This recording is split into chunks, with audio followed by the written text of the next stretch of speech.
आपने ये भी कहा कि गोरखपुर में हिंदू लड़के मुस्लिम बालिकाओं से शादी करते हैं, ये परंपरा है।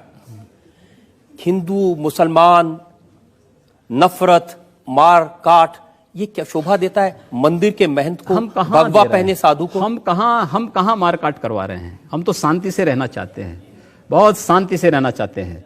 लेकिन जो लोग शांति से रहना नहीं देना चाहते हैं तो आखिर उसका भी तो कोई उपचार होगा। उपचार जब शासन तंत्र के साथ नहीं होता तो समाज को वह उपचार स्वयं अपने हाथों में लेना पड़ता है, और मुझे लगता है समय आ गया है जब उपचार लेना पड़ेगा। ओम मंगलम मंगलम, ओम मंगलम मंगलम, ओम मंगलम मंगलम। संतुष्ट नहीं, जिन्हें भारत एक भारत अच्छा नहीं लगता, श्रेष्ठ भारत अच्छा नहीं लगता, वे लोग जो साजिशें कर रहे हैं, इन साजिशों का पर्दाफाश करना और वास्तविकता जनता के बीच में रखना ये हम सबका दायित्व है। और उस दायित्व का निर्वहन करने के लिए ही आज ये मंच आप सबके सामने यहां पर उपस्थित हुआ है कि आप में से एक एक कार्यकर्ता, एक एक नागरिक प्रधानमंत्री मोदी जी का और गृह मंत्री अमित शाह जी का प्रतिनिधि बन करके जब समाज के बीच में जाएगा, ये भ्रम अपने आप दूर हो जाएगा। भाइयों बहनों, जब हम लोग इस नागरिकता कानून की तह में जाएंगे तो ऐसा नहीं कि नागरिकता कानून पहली बार बना हो। याद करिए 1947 में देश का दुर्भाग्यपूर्ण विभाजन, इसके लिए कोई जिम्मेदार है तो कांग्रेस जिम्मेदार है। योगी जी, इस समय देश में आपकी सरकार है। जी हाँ। एक तरफ नरेंद्र मोदी लाल किले की प्राचीर से कहते हैं कि 10 साल तक दंगे फसाद को पीछे छोड़ दो, सिर्फ विकास की बात करो। इस देश के अंदर एक भी दंगा हिंदुओं की ओर से नहीं हुआ है। उत्तर प्रदेश में 2.5 वर्ष के दौरान 430 से अधिक सांप्रदायिक हिंसक झड़पें और दंगे हुए हैं। एक भी दंगे की शुरुआत हिंदुओं की ओर से नहीं हुई। एक भी दंगा शुरू करने वाला ना हिंदू होता है ना मुसलमान होता है। कैसी बात कर रहे हैं आप? मैं सच्ची बात कर रहा हूं। आज लोग कह देंगे आईएसआईएस के साथ लड़ने वाले लोग न हिंदू है न मुसलमान है, फिर उनके लिए फतिया क्यों पढ़ा जा रहा है? Let's go! 1, 2, 3, come on! आतंकवाद की कोई जाति नहीं, कोई मजहब नहीं, आप उसके साथ उसी प्रकार का व्यवहार करिए। आप आतंकवादी है, मिट्टी तेल छिड़क करके आग लगा दीजिए, फेंक दीजिए उसको, जिससे पता ही ना लगे। क्या मतलब है? ये चीजें अपने आप समाप्त हो जाएंगे। अगर कोई हिंदू है हाँ, और वो आतंकवादी है, वो मारता है मासूम लोगों को, उसके बारे में भी यही कहेंगे आप? हिंदू पहले आतंकवादी नहीं हो सकता। Let's go! 1, 2, 3, come on! सदियों से मुस्लिम महिलाओं का अपमान होता था 3 तलाक के नाम पर। मोदी जी ने 3 तलाक को हमेशा के लिए तलाक करवा दिया, समाप्त करवा दिया। तलाक की कुप्रथा समाप्त। आपके एनडीए के बीजेपी के पूर्व साथी हैं, बहुत सीनियर नेता अरुण शौरी, उनका बयान मैं आपको बता रहा हूं। उन्होंने तो वैसे बहुत बातें कही, लेकिन इस सामाजिक मुद्दे पे उन्होंने कहा कि अल्पसंख्यकों में असुरक्षा है, चिंता है, और ये सब कुछ हुआ है घर वापसी, लव जिहाद, चर्च पर हमले, इन जैसे मुद्दों की वजह से। ये आपके साथी थे। देखिए, अरुण शौरी जी के वक्तव्य का खंडन हो चुका है पहले ही। दूसरा, जो बातें आप कर रहे हैं चर्च पर हमले के लिए, आपको याद होगा जब अटल जी की सरकार थी इस देश में 1998-99 में बनी थी, उस समय बेंगलोर में कुछ चर्चों पर हमले हुए थे और दीनदयाल अंजुमन नामक एक संगठन उसके लिए जिम्मेदार पाया गया था। और उस समय भी आपने देखा होगा आगरा में एक चर्च पर हमला हुआ तो पता लगा कि एक ईसाई महिला का कोई प्रेमी था, रिक्शा चालक, उसने हमला किया था।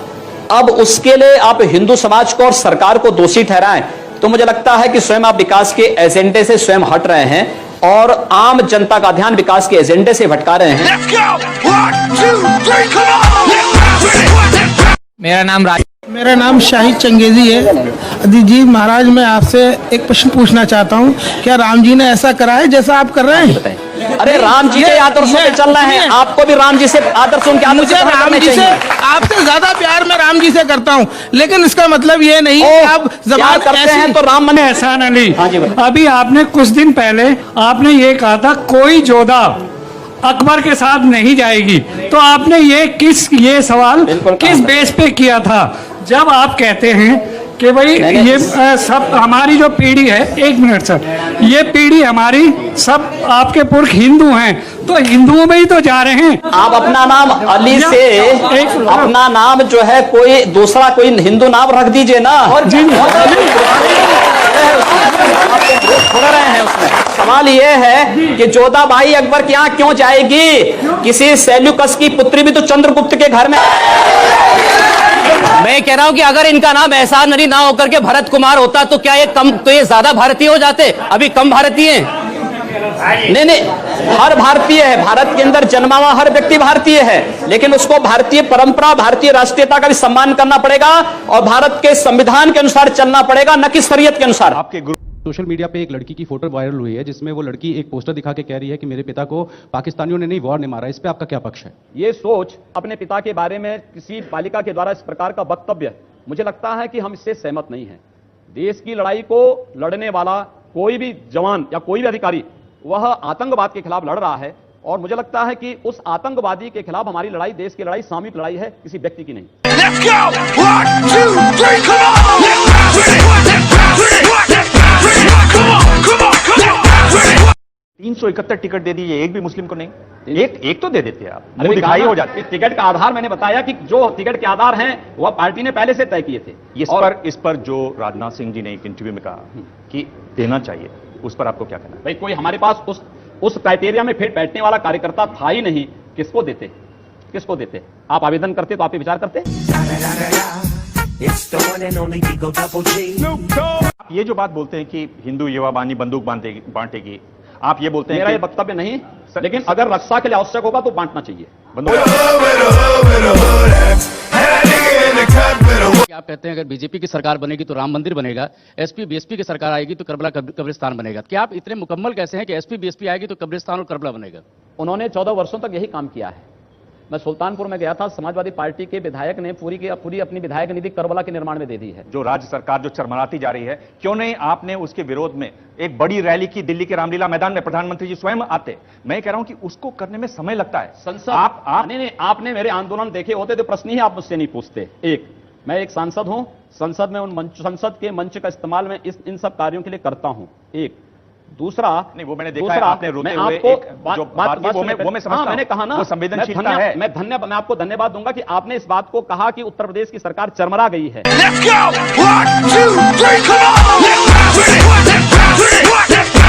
तो कांग्रेस के जितने भी सहयोगी दल है, केजरीवाल के नेतृत्व के जितने भी इनके सहयोगी दल हैं जो इनके लिए वोट मांग रहे हैं, इनकी सरकारें उत्तर प्रदेश में रही हैं।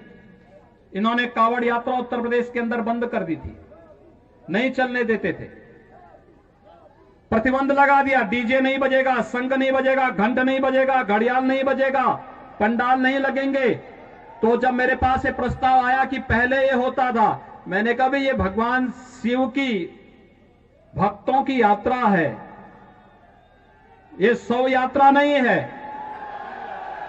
इसमें सब बजेंगे, इसमें डीजे भी बजेगा, शंख भी बजेगा, घड़ियाल भी बजेगा, नगाड़े भी बजेंगे, और इनके स्वागत की तैयारी जगह जगह करो और हेलीकॉप्टर से पुष्प वर्षा भी करते जाओ, कोई प्रतिबंध नहीं। लोगों ने कहा कि इतनी बड़ी संख्या में श्रद्धालु आएंगे, दिल्ली से, राजस्थान से, पंजाब से, हरियाणा से, उत्तराखंड से, उत्तर प्रदेश से, अन्य राज्यों से आएंगे, कौन सुरक्षा देगा? अरे हमने कहा ये हमारी जिम्मेदारी है सुरक्षा देना। लोगों ने कहा कि लोग हमला करेंगे, तो हमने एक बात कही, भाइयों बहनों, मैंने बात साफ कही। मैंने कहा देखो भाई, भगवान शिव की भक्तों की यात्रा है, कोई व्यवधान डालना चाहता है तो उसको तय करना है। अगर वो व्यवधान डालेगा हम उसको गोली से समझाएंगे, व्यवधान डाल करके दंगा कराएगा तो गोली उसको समझा देगी।